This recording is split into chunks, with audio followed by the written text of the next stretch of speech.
À nouveau, bonjour, bonsoir.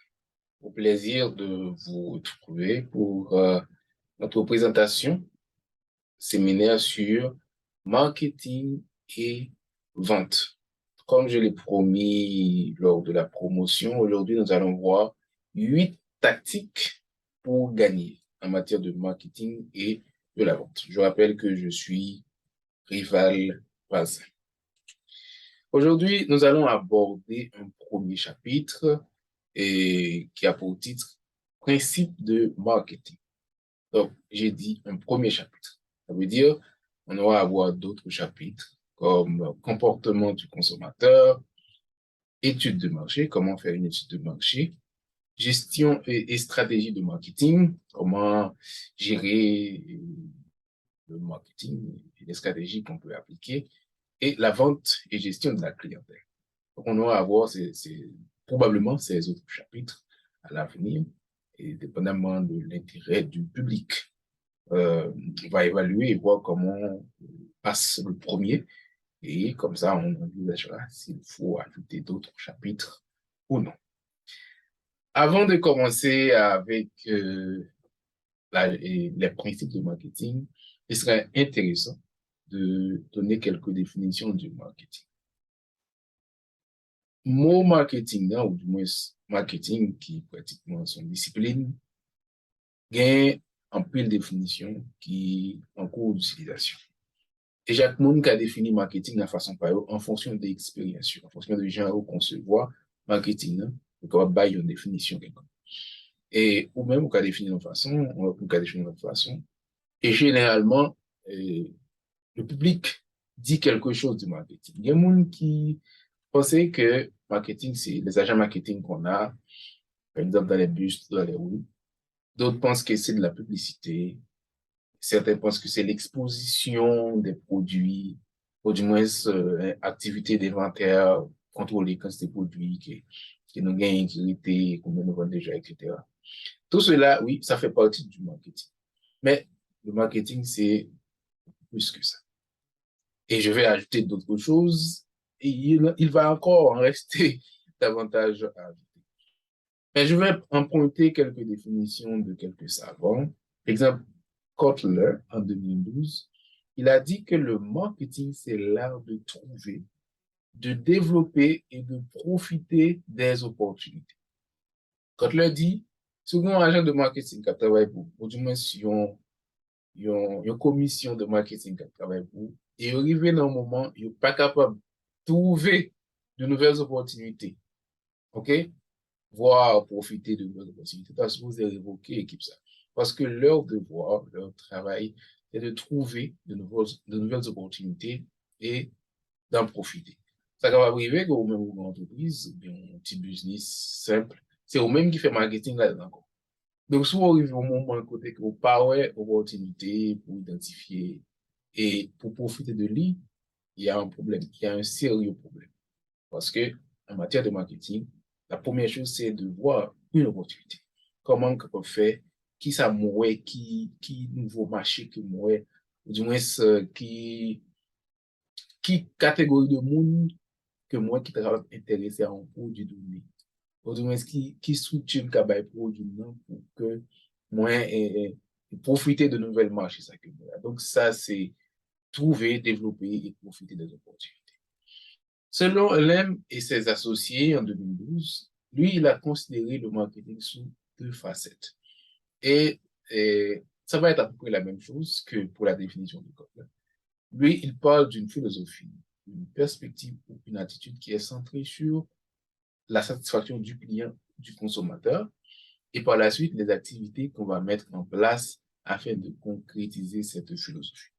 Donc, c'est centré sur la clientèle, c'est centré sur le client ou les consommateurs. On regarde les consommateurs, qu'est-ce qu'ils veulent, qu'est-ce que je vois qui ferait plaisir ou qui donnerait satisfaction à ces consommateurs. Et puis, je vais développer un ensemble d'activités de production, de livraison, etc., de présentation de produits, d'exposition de produits pour donner satisfaction à ces consommateurs ou à ces clients qui peuvent être juste des potentiels clients. La troisième définition, c'est celle proposée par l'Association américaine de marketing, qui dit que le marketing, ce sont les activités et processus pour la création, la communication, la livraison et échange avec les clients ou les consommateurs. Donc, c'est toujours les mêmes idées qui reviennent, les consommateurs, les activités, etc. Et qu'est-ce qu'on fait, comment on communique, comment on se présente, comment on présente le produit, afin de convaincre les consommateurs, de gagner du terrain, etc. Donc, vous pouvez vous-même définir le marketing comme vous voulez, en fonction de vos expériences, en fonction des stratégies que vous utilisez pour commercialiser vos produits. OK? Maintenant, on va entrer dans le vif du sujet proposé, qui c'est 8 tactiques pour gagner en matière de marketing et de vente. Nous allons d'abord énumérer les tactiques. Toutefois, aujourd'hui, on ne va pas pouvoir couvrir les 8 tactiques. On va couvrir les 4 premières tactiques et après, on parlera des autres tactiques. On prendra un autre rendez-vous pour parler des 4 autres tactiques. On est toujours là, on a du temps et puis c'est un processus. Donc, si on apprend les 4 premiers, on essaie de les mettre en application, on voit que ça donne du résultat, peut-être qu'on sera plus intéressé à voir ce qu'il y a dans les 4 autres. Voici les tactiques. Premièrement, on peut gagner via un meilleur service. Deuxièmement, on peut gagner via des prix bas. Ce n'est pas toujours évident, mais oui, c'est une stratégie qui est très intéressante. On peut gagner via une part de marché plus élevée. On peut gagner via l'adaptation et la personnalisation du produit ou du service. On peut gagner via l'amélioration continue du produit. On peut gagner via l'innovation. On peut gagner via l'entrée sur les marchés à haut potentiel de croissance.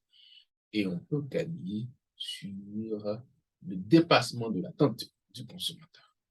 Donc, aujourd'hui, on va discuter un tout petit peu sur les 4 premiers et voir des exemples, des cas pratiques et essayer de les mettre en application pour avancer.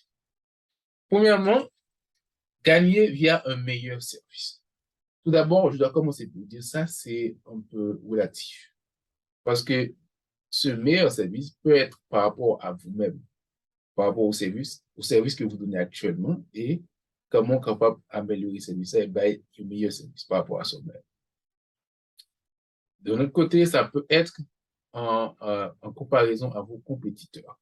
Comment l'autre entreprise donne ses services et comment on peut faire même pour bailler un service qui est meilleur comparativement à l'autre entreprise qui est probablement en compétition avec votre entreprise. Si on considère ces deux cas, deux entreprises qui se trouvent disons, dans une même région, mais pas trop loin, qui donnent les mêmes services à un prix pratiquement égal. Par exemple, tu veux recevoir ton transfert qui vient de l'étranger, ou du moins faire un transfert vers un autre endroit. Ces deux institutions ou entreprises offrent le service de transfert. Vous connaissez que l'entreprise A fait 45 minutes pour tonne, mais on va camper. L'entreprise B fait 45 minutes pour tonne, mais on va chita. Quel côté on a choisi d'aller pour un service? Même si l'entreprise B, par exemple, tu as trouvé un petit peu plus loin, ou à quelques mètres plus loin de chez vous, est-ce que vous allez prendre le service à A ou à B? Si on suppose que toutes les autres options ou possibilités sont les mêmes, cette petite différence, qui est le fait de pouvoir s'asseoir gentiment, lire un livre ou chatter sur son téléphone, c'est pratiquement évident qu'on va choisir l'entreprise B. Il y a juste une amélioration, quelque chose de plus que l'entreprise donne, qui va permettre à l'entreprise de gagner. Okay? C'est vrai que peut-être les chaises, ça a un coût, mais est-ce que vous allez gagner le fait de trouver plus de clients que l'entreprise A? Vous allez voir dans le temps, ou dans quelques semaines, vous allez gagner l'argent des chaises et finalement continuer à gagner comparativement, moins, contre l'autre entreprise. Ça, c'est pas ce que tout le monde peut faire. Il ne suffit pas d'acheter des chaises pour gagner. L'amélioration du service peut se faire de différents aspects. Tout dépend de qui service qu'on baille, on doit réfléchir comment on fait pour un meilleur service par rapport à ce que je donne maintenant. Ou comment on fait un meilleur service par rapport à l'autre entreprise, l'autre business qui est à côté de nous. Donc, ça permet de gagner. Des fois, meilleur service, généralement, on demander il y a une dépense en plus, il y a un coût en plus, il y a un investissement en plus. Okay? Mais c'est quelque chose que vous allez gagner par la suite si vous faites de meilleurs calculs. On finit par ouais que tu vas avoir plus de clients. Tu vas gagner parce que la demande va être augmentée. La demande des clients auprès de votre institution ou auprès de votre entreprise va être augmentée. Et comme ça, vous allez gagner. Donc, faire profit, lors faire business, pas oui faire profit dans le même jour, bien dans la même semaine. Donc, il faut des fois essayer de voir les choses sur le long terme. On va gagner dans 3 mois. On va gagner dans 6 mois. OK? Mais généralement, nous autres, et par petite mentalité, nous voyons les choses de manière ponctuelle, comme je vais faire aujourd'hui. OK? Comme je vais faire cette semaine.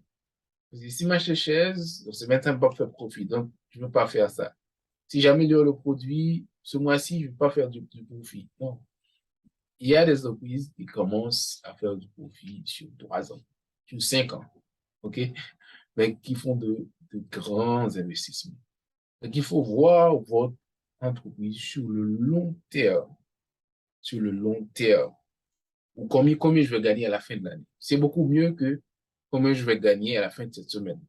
Sinon, vous allez rester une toute petite micro entreprise. Vous n'allez pas grandir parce que il faut investir, il faut améliorer son service pour gagner. Ça, c'est crucial parce que actuellement, nous vivons dans un monde, un marché de compétition.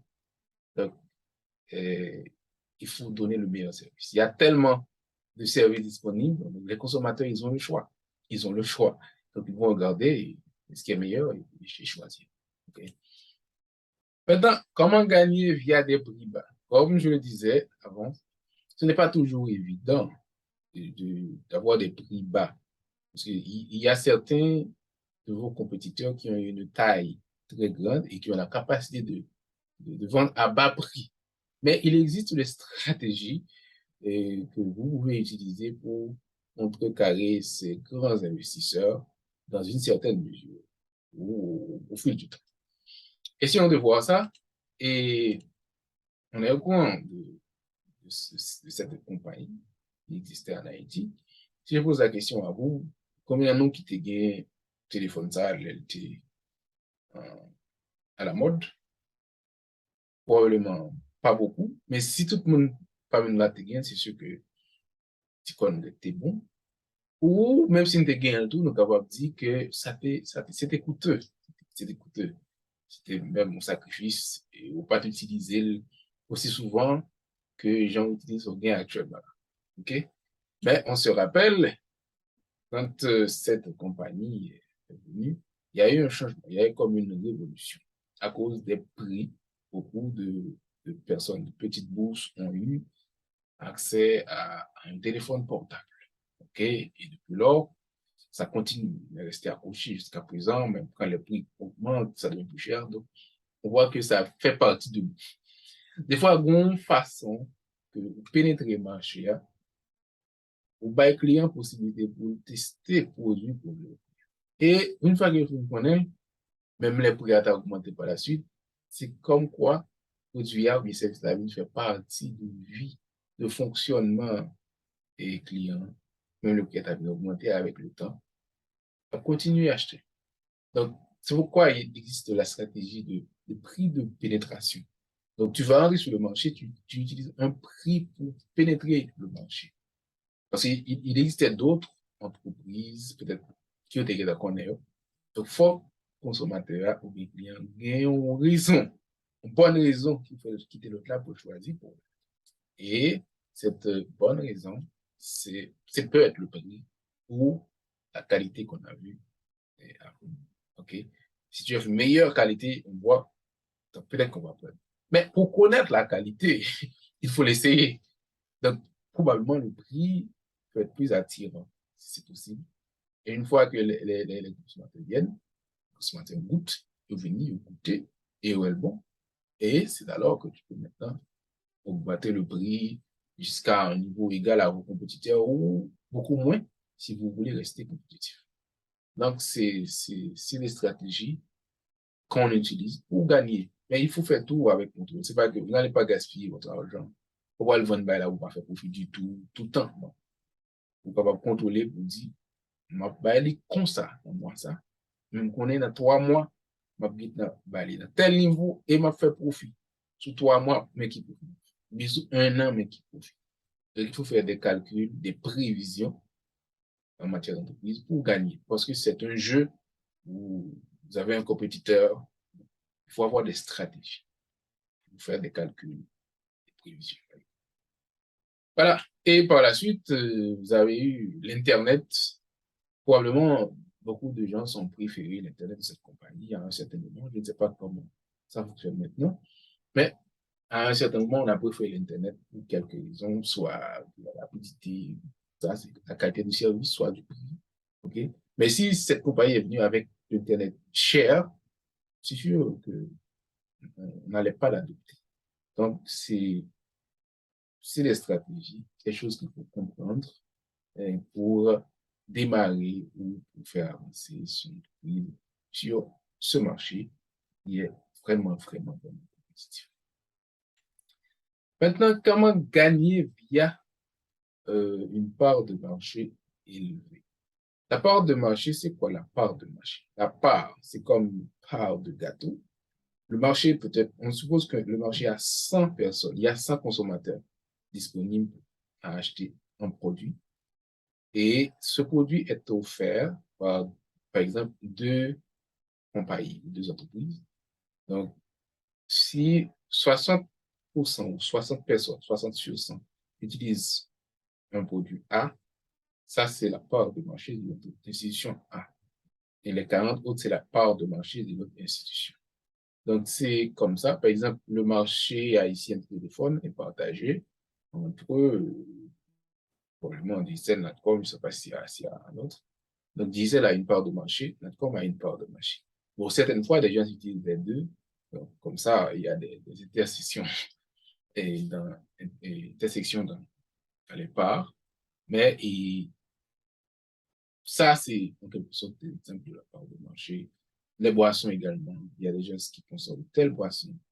Okay? Donc, tel pourcentage de la population consomme ce boisson et tel autre pourcentage consomme une autre marque. Donc là, ça constitue la part de marché. Donc, quand vous avez une plus grande part de marché, votre profit va être augmenté. Donc, si majorité de la population, c'est produit pour la que vous consommez, donc c'est clair qu'il y a plus de chance pour faire profit et plus compétitif par rapport aux autres entreprises. Waouh, ça, c'est une belle voiture. Moi, je l'aime. Je suis certain que vous allez l'aimer. Okay? Et chaque monde a style voiture que vous préférez, mais quel que soit mon ça, la vraiment. Même si vous avez déjà la prendre, il va dire, ah, vraiment, qu'est-ce que nous avons besoin pour mettre le Ben, là, on va pas parler de l'amour de cette voiture, on va parler d'autres choses. On suppose que cette voiture peut être vendue pour son prix euh, à la fabrique est de 50 000 unités. Unité, c'est sûr que ça peut être good, probablement dollars, euros, etc. Mais il y a 2 concessionnaires qui veulent vendre ces voitures. Il y a le concessionnaire A qui achète 30 unités et qui décide de revendre à 80 000 unités. Et il y a une autre entreprise, un concessionnaire B qui achète 70 unités et qui les revend à 70 000 unités, unités de monétaire. C'est sûr que, comme on le voit, l'entreprise B va vendre à une plus grande part de marché parce que 70 unités sont vendues. Et l'entreprise A a une part de marché plus petite, 30 unités sont vendues. Mais A vend ses voitures à un prix plus élevé. Okay? Au final, on constate que l'entreprise A empoche 2 400 000 unités pour une marge de 900 000 unités monétaires. Et l'entreprise B empoche 4 900 000 unités monétaires pour une marge de 1 400 000 unités monétaires. Les voitures de l'entreprise B sont vendues à un prix plus bas. Okay? Et leur marge en pourcentage et en valeur parce qu'ils ont un chiffre d'affaires beaucoup plus grand, c'est plus élevé. Okay? Donc, qui a gagné? A ou B? On va dire B a vendu 70 unités. B a fait sa marge. Et on peut être certain que B a vendu ces 70 unités dans un temps record, un temps picoute. Ça veut dire, si les B finissent nous vendre, parce qu'ils finissent nous vendre net, ou on peut l'acheter, pas A, B qui nous a acheté l'autre encore et vous vendre. Donc, dans 3 mois ou dans un an, ou dans un temps T, B va gagner parce que roulement B a plus rapide, parce que tout le temps B va finir vendre à peu près, roulement B a plus rapide et la marge dans le temps, en volume, ça va être large comparé à A. Donc, si on a la capacité, la possibilité de gagner une part de marché beaucoup plus large, donc vendre à un peu plus bas, ça va aussi. Donc, on voit que ça s'est marié, la part de marché s'est mariée avec le prix plus bas qu'on vient de voir précédemment. Donc, voilà. Là, on va voir un cas pratique, astuces et conseils liés aux parts de marché proposées. Ça, c'est un cas réel qui est disponible sur le site d'Alibaba. Prix des poteaux. Ces poteaux-là que je mets les images ici. On dit que si vous achetez 500 poteaux, vous allez payer l'unité à 99 $. Donc, si vous achetez 500 poteaux, on paye 99 $ pour chaque grain. Mais si vous achetez de 1 à 499 poteaux, on paye chaque poteau 199 $. Voilà. Donc, tout ce que vous avez à faire, c'est acheter 500 poteaux. Si vous achetez 499, mais vous achetez 500. Mais ça peut arriver que, comme vous bien, c'est 100 poteaux. C'est 100 poteaux le cas acheté, ça. Possibilité pour maximiser là, est faible. On est d'accord? Eh bien, le cas continue et nous avons en Haïti, il y a deux étudiants qui font un gratuit à côté des sciences. Le premier, il est Tony. Tony disposait de 35 000 $ pour le ses économies, l'un de ses parents, de ses amis. Lui, il est du Cap haïtien. Il y a un autre qui s'appelle Charles. Charles, lui, il dispose de 25 000 $. Lui, il est de Port-au-Prince. Mais les deux, ils sont amis et viennent d'être gradués. Compte tenu de la situation en Haïti, il n'y a pas vraiment beaucoup d'emplois pour les jeunes diplômés et les crises politiques font que les gens ne construisent pas vraiment beaucoup de maisons. Monsieur a dit, bon, il va aller commencer en autre façon. Il va l'ouvrir en entreprise côté qui a besoin matériaux de construction, parmi lesquels ces poteaux, en majorité. Et là, il est capable de rencontrer d'autres ingénieurs ou d'autres clients, l'entreprise va peut-être faire des amis.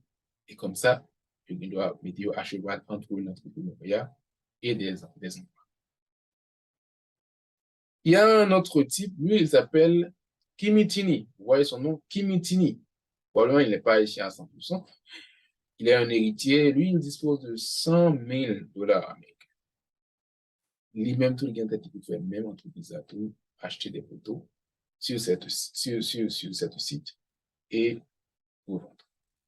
Bon, comme on a vu les prix des photos, si monsieur a acheté 500 photos, qu'il a payé à 99 dollars, il a besoin de 49 500 dollars pour faire ça. 49 500 dollars. Et deux premiers messieurs, pas de yon nadeo qui n'y 49 500 dollars. Tony gagne 35 000, Charles gagne 25 000. Mais Tony décide de faire entreprise par là au Cap, Charles décide de faire entreprise par là au Port-au-Prince. OK? Puis, si Tony utilise son argent pour acheter de par lui-même uniquement, il pourra acheter uniquement 176 photos qu'il va payer à 199 dollars. Et Tony et Charles, il pourra acheter 126 photos qu'il va payer à 199. Contrairement à ces messieurs qui me disent, lui, il a les moyens, il va acheter 1010 photos qu'il va payer à 99 dollars seulement. Et Kimitini décide de revendre ces photos à 200 dollars. Ce que Tony et Charles ne peuvent pas faire parce qu'ils ont acheté photos à 199 dollars depuis la Chine. Donc, si elle vend photo ça à même prix à Kimitini, c'est perte sur toute la ligne. Donc, il n'est pas obligé de vendre photo par avoir probablement 250 ou même 300 dollars. Qui fait que vous n'avez jamais cas compétitif par rapport à Kimitini. C'est seulement les Kimitini par les photos du tout qui me disent à quoi bon. Et donc, là, ils sont déjà des perdants.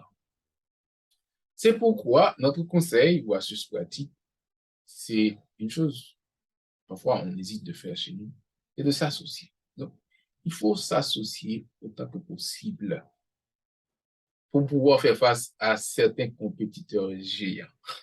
Il faut s'associer parce que et le volume ou la part de marché et qu'on peut gagner, du moins, il y a des avantages quand on peut acheter un volume. OK? Donc, Tony et Charles ne pourront sûrement pas vendre et faire la compétition face à Kimitini. Parce que Kimitini a la capacité de faire l'économie d'échelle, avoir une quantité et vendre à meilleur prix que Charles et Tony. Mais si Tony et Charles s'associent, ils vont avoir 60 000, OK? Donc, ils pourront, tout comme Kimitini, acheter des produits à 99 dollars. Et ils pourront vendre moins cher que Kimitini s'ils le veulent ou à prix égal. Donc, le conseil, c'est dans la mesure du possible de vous associer. C'est pas nécessaire que moi j'ai une petite entreprise, lui il a une petite tout près, et vous avez des petites, et puis il y a un autre qui a une telle capacité qui vous empêche de vendre, qui vous empêche d'évoluer. Mais si vous vous associez, vous aurez plus de chances de réussir ou de réussir plus vite. OK? C'est vrai que ça ne reste pas uniquement juste on s'associe. Il faut trouver de bons associés. Donc, ça également fait partie du travail. Trouver de bons associés, des personnes en qui vous avez confiance et puis pour investir ensemble. Ça va vous donner plus de chances de réussir. Gagner via l'adaptation et la personnalisation. Généralement, dans les pays en Asie, pas uniquement en Asie, mais dans certains autres pays, mais en Asie particulièrement, les gens sont de petite taille et ont de pieds tout petits. Donc, ce qui fait que la majorité des chaussures qu'on vend ici en Asie, Japon, en Chine, Malaisie, Singapour, Indonésie, c'est des chaussures tout petites. Parce que les pieds des gens, c'est petit. Contrairement à chez nous, il y a une diversification. On a des gens qui ont des pieds petits, qui ont un gros pied, 12, 13, 14, qui 7, etc. Donc, mais ici, majoritairement, c'est en dessous de 8. Okay? Donc, qui fait que si puis on monte 8, 9, 10, la difficile, ou 20, voilà, on va remettre. Pour cela, pas uniquement ici, parce que ça, c'est pas ici. Il y a des entreprises qui spécialisent uniquement dans la vente des chaussures pour des gens à pieds géants. OK? Et ces entreprises-là vendent leurs chaussures plus chères. Des fois, ça peut arriver. Ils ont une chaussure de numéro 8 pour joindre tout dans une entreprise normale qui vend des chaussures des gens à petits pieds. Ça peut arriver au joindre numéro 8, ça a tout dans l'entreprise à pieds géants. Et très probablement, dans l'entreprise à pieds géants, on vend chaussures ça, pratiquement vendre le double de même chaussures ça, ou même dimension ça dans leur entreprise normale. Donc, eux, ils gagnent sur le fait qu'ils s'adaptent à une certaine population. Parce que le monde, c'est le seul moyen qu'ils gagnent et pour vendre des chaussures. Ça ne s'applique pas uniquement pour les chaussures.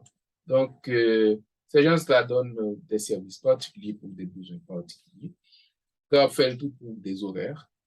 Des gens qui doivent plus ou moins produire des services, mais on aurait spécifiquement bon pour eux. Il ne pas joindre service dans notre horaire et il va joindre dans horaire par heure ou il pas disponible dans notre horaire. Donc, si on adapte son service à l'horaire de la personne, on va sûrement gagner. On peut faire ça pour la langue. Donc, probablement là où vous vous trouvez, vous parlez plusieurs langues, ça peut vous donner accès à des clients que d'autres personnes qui ne parlent pas la langue et ne sauraient avoir. Ouais. La couleur également, l'odeur, ou plein d'autres choses que vous pouvez imaginer. Ça va vous donner accès à des marchés niches, groupes de monde, tout comme ça, c'est clients parce que c'est vous-même seulement qui va servir ça. Ça, c'est l'adaptation et la personnalisation, OK, de certains produits ou services. Ça va vous donner un avantage pour gagner sur le marché.